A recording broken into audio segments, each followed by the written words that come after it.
மாண்புமிகு பேரவைத் தலைவர் அவர்களே, என்னுடைய மாண்புமிகு உறுப்பினர் புதிதாக சட்டமன்றத்துக்கு தேர்ந்தெடுக்கப்பட்டு முதல் பேச்சு என்ற காரணத்தால் குறுக்கே நான் பேச இருந்தேன். மணப்பாறை தொகுதியில் வளர்ச்சி திட்டங்கள் என்பது உங்களுக்கு தெரியும். அது பெரிய தொகுதி, இருக்கிறதே திருச்சி மாவட்டத்தில் இருக்கிற பெரிய தொகுதி. 960 ஹேம்லெட்ஸ்களை கொண்ட பெரிய தொகுதி. 3 ஒன்றியங்கள், 1 நகரம், பேரூராட்சி என்று விரிந்து பறந்த தொகுதி. அதிலே குடிநீர் மிக சிரமமாக இருந்த காலம். குடிநீரே இல்லை, பாதுகாக்கப்பட்ட குடிநீர். கலைஞர் அவர்கள் தான் முதல்ல 96ஆம் ஆண்டு முதலாக 100 கோடி ரூபாய் செலவிலே புதிய கூட்டு குடிநீர் திட்டம் கொண்டு வந்தார்கள். அதன் பிறகு நீங்கள் மாவட்ட மருத்துவமனை திருச்சியிலே மருத்துவக் கல்லூரி வந்த பிறகு மாவட்ட மருத்துவமனை தலைமை மருத்துவமனையாக மணப்பாறை நகரத்தை தான் தேர்ந்தெடுக்கப்பட்டு மணப்பாறையிலே மாவட்ட தலைமை மருத்துவமனை கொண்டு வரப்பட்டது. இப்போது கடந்த காலத்திலே நம்முடைய முன்னாள் முதலமைச்சர் அவர்கள் புதிய கல்லூரியை கட்டிடத்தோடு தந்து இன்றைக்கு 2000 மாணவர்கள் அங்கே படிக்கிறார்கள்.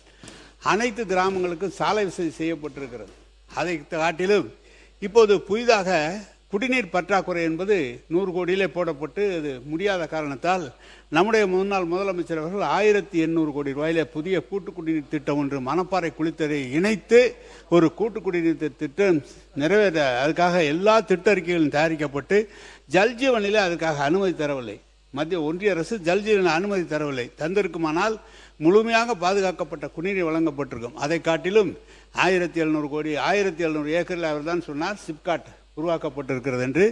அந்த சிப்காட்டிலே கடந்த கால ஆட்சியில் 5000 பெண்களுக்கு வேலை தருவதற்காக ஜிங்க்பின் என்ற ஒரு நிறுவனம், அமெரிக்காவினுடைய நிறுவனம், அங்கு வருவதற்கான முழு கையெழுத்தும் ஆற்றப்பட்டு நிறைவேற்றப்பட்டு இருக்கிறது.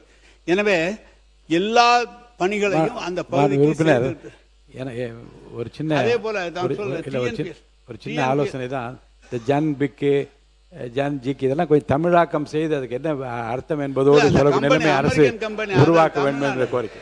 அதுக்கு பேரே அதான்.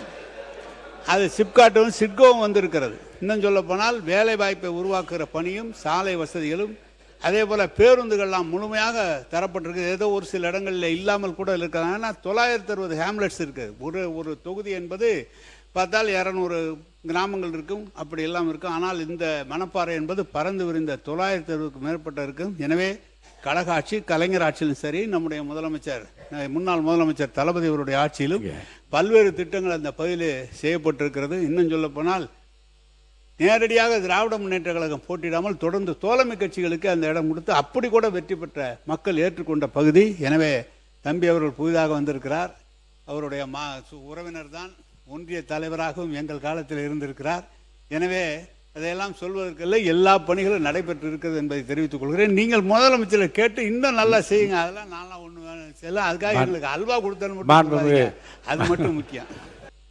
குடிதண்ணீர் நம்முடைய இண்டஸ்ட்ரீஸ் மினிஸ்டர் சொன்னாங்க, குடிதண்ணீர் நாங்கள் கொண்டு வந்து கொடுத்துட்டோன்னு சொன்னாங்க. கிட்டத்தட்ட ஒரு 90 நாளையில் அவ்வளோ பெரிய திட்டத்தை நிறைவேற்றக்கூடிய நல்ல அமைச்சர் தான். ஏன்னா நாங்கள் ஏற்பாடு செய்யாமல் அந்த குடிநீர் நீங்கள் 90 நாள் நாங்கள் கொண்டு வந்திருக்க முடியாது. இன்னும் பொன்னண்ணையாரை பற்றி நம்முடைய அமைச்சர் சட்டமன்ற உறுப்பினர் சொன்னார். பொன்னண்ணையார் டேமை உருவாக்குனதே கலைஞர். அதுவும் காவிரியிலிருந்து கொண்டு வந்து தண்ணி கொடுக்கணும்னு சொல்கிறீங்க. காவிரியிலிருந்து தண்ணீர் கொடுத்தோம்னா அதனுடைய வரைபடம், பூலோக வரைபடம் பார்த்தீங்கன்னா அந்த மணப்பாறை பகுதியில் ஒரு பகுதி மட்டும் தான் தண்ணி பாயும். எல்லா இடத்துக்கும் தண்ணி போகிறதுக்கு வழி இல்லை. இதெல்லாம் கடந்த கால உண்மை. நீங்கள் 90 நாளைக்குள்ள எல்லா வசதியும் செஞ்சு கொடுத்தா ரொம்ப சந்தோஷம் தான், மகிழ்ச்சி.